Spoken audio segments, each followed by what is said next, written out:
Alors pour comprendre les tensions actuelles, on est obligé de revenir au moins 100 ans en arrière. À la fin du 19e siècle, il n'y a pas d'Israël, mais par contre il y a bien la Palestine, une province de ce qui s'appelait l'Empire ottoman et où habite à ce moment-là une population arabe composée de 80% de musulmans environ, 10% de chrétiens et 10% de juifs. Faut savoir qu'au même moment en Europe, dans de nombreux pays, l'antisémitisme est très présent, les juifs sont persécutés et certains vont donc fuir vers la Palestine.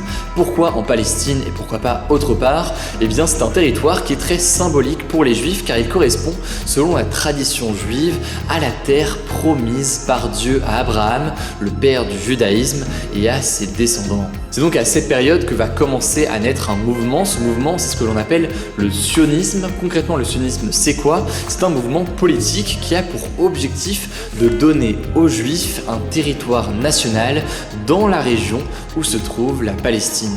On avance un peu dans l'histoire, on est désormais en 1914. C'est en 1914 qu'éclate donc la Première Guerre mondiale. La Grande-Bretagne rentre en guerre contre l'Empire ottoman qui contrôle donc à ce moment-là la Palestine.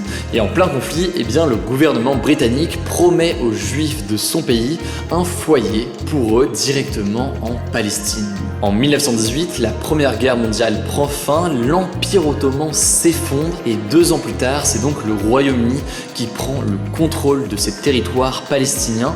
180 000 Juifs s'installent alors en Palestine entre 1929 et 1939. Et à ce moment-là, un certain nombre d'Arabes de la région, qu'ils soient musulmans ou chrétiens, voient cette arrivée plutôt d'un mauvais œil. Il y a donc une résistance qui va s'organiser et des révoltes qui vont se succéder.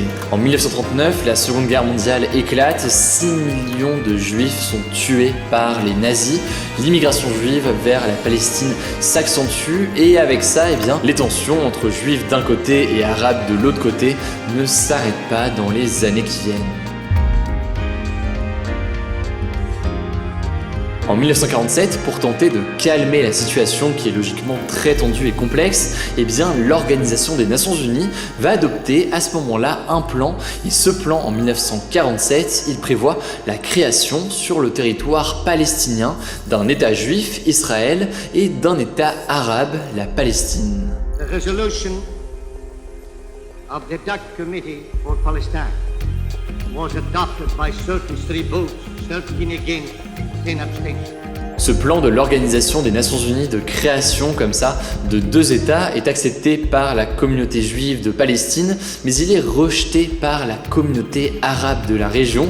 À cette époque, en fait, en Palestine vivent 1 300 000 Arabes et 600 000 Juifs. Or, dans ce plan, eh bien, l'État d'Israël doit récupérer 55% du territoire, avec donc une population pourtant plus faible. Dans la communauté arabe musulmane à ce moment-là, c'est donc le sentiment d'une profonde injustice qui est présente.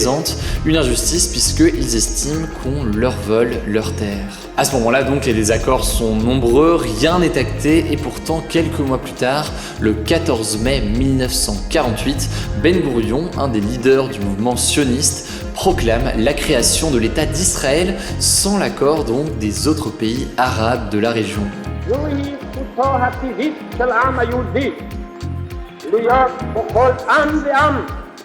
עומד ברשות עצמו במדינתו הריבונית, אשר תפתח לרווחה את שערי המולדת לכל יהודי. Au lendemain de la création de l'État d'Israël en 1948, l'Égypte, la Jordanie, l'Irak, le Liban ou encore la Syrie déclarent la guerre à Israël car ils n'approuvent pas tout simplement la création de leur État.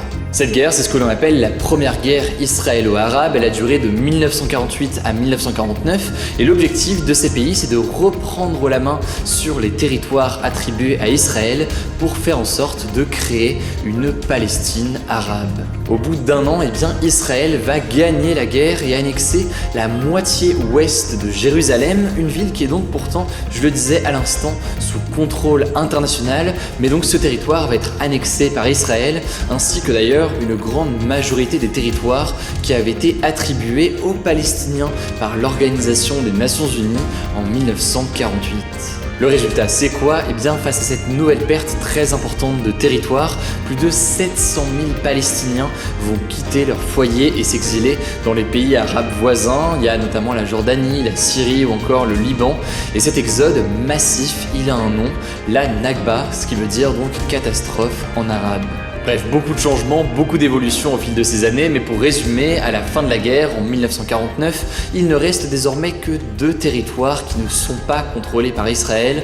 Ces 2 territoires, c'est la bande de Gaza, qui est sous contrôle de l'Égypte, et la Cisjordanie, qui est contrôlée par la Jordanie.